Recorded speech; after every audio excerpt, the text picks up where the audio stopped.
Hey everybody, Coach Kirsten here with Invictus Fitness, here to discuss an alternative movement option to the barbell bench press.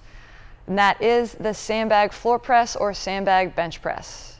If you are an athlete that experiences a lot of shoulder pain after barbell bench sessions, this might be a really good exercise for you to give a try.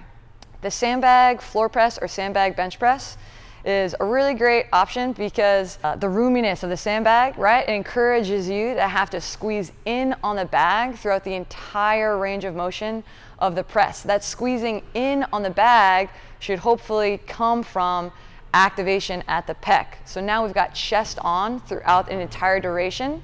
And hopefully that's preventing us from going into a faulty movement pattern. If you tend to see elbows flaring out in your athletes or shoulders dumping forward at the bottom range of motion of that barbell bench, that can happen for a range of reasons, one of which maybe they're lacking some internal rotation throughout their full range of motion at the shoulder, and we can talk about that in a future instance. But it also might be a reflection that the athlete is having a hard time staying engaged in their chest or driving through their chest during the pressing movement. Enter sandbag floor press. Arguably, just getting into the position to do the sandbag floor press is one of the more difficult portions of this lift. So Libby's gonna demonstrate what the movement should look like here. Laying on the ground, Libby's gonna plop the sandbag into her lap, lean back down. You can use your hips, do a little hip bridge to kind of get the bag set evenly between your hands. Rule number one, don't let the sandbag fall on your face. Rule number two, always be squeezing in on the sandbag. So that's our primary focus here, is that throughout the entire duration of this press, Libby is thinking about squeezing in on the bag as hard as she can.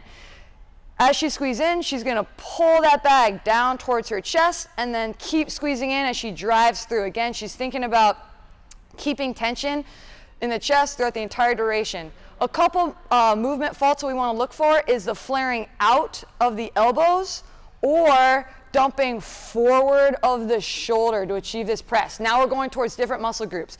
But if we're squeezing in on the bag and we're pulling down to the bottom of our sports bra line, in all likelihood, we're going to keep chest activation on the entire time. It's okay if the bag doesn't go that low. You might not feel like you're hitting as full of a range of motion as you would with a barbell. That's fine. The primary goal here is mind-body connection to chest on throughout the entire duration of the press. When you're done, just toss it to the side. One thing you might have noticed is the shape of the last sandbag forced Libby's hands to be really narrow as she was going throughout the floor press. A wider bag might actually help some of your athletes to find chest engagement throughout the press. So what we can do here is grab a wider bag. All the same rules apply. She's gonna make sure, especially with this wider bag, that she gets really stable before she lifts it up. Don't drop the bag on your face. And she's gonna pretend like she's trying to press the bag in half or snap it in half throughout the entire duration of lift. So now she's squeezing in, pulling down towards the chest, and really creating that mind-body connection. One more rep.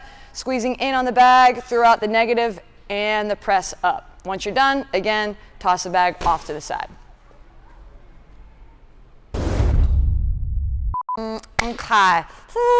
Okay. Can you do one where it falls on your face? Okay. Okay.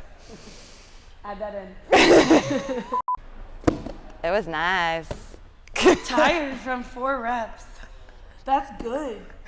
Arguably. Okay. Getting into the sandbag squat. Okay. Yeah. Nope, we're doing sandbag squats. Sandbag.